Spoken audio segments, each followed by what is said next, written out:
Ever wonder what to do with all the beautiful Christmas cards your family and friends send you? This year I bought 18 feet of garland from my local nursery, Brita's. Keith took a little white hook and screwed it into the white crown molding at the top of the ceiling. And I hung 9 feet on one side and 9 feet on the other side. Then I took the cards and I took a stapler and just stapled them right onto a little branch of the garland. And it turned out so pretty. Brita gave me an extra 3 feet.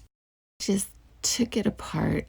It's got wire around it and string in the center. So you have to take it all apart and you'll have all these little leaves of greenery that you can just display all around your house.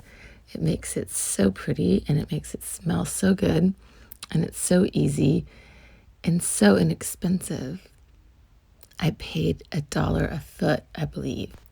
For $20, I decorated my whole living room and kitchen, and I think it looks absolutely beautiful. It smells amazing too. It really brings that Christmas look and smell into the house. I didn't do a lot this year, but what I did do, I think, was very effective. Hopefully you like this idea and you will put your Christmas cards on some beautiful garland.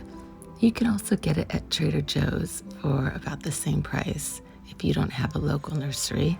I always recommend the local nurseries, especially with all these crazy times. Here's my tree. I have another video coming out on how I decorated it. We had our family portrait taken this year on the beach, and I haven't had a chance to get it framed. So I put these 3 feather wreaths around it, just made it look like it belonged there. I also put one in the bathroom along with a red poinsettia, just simple and elegant.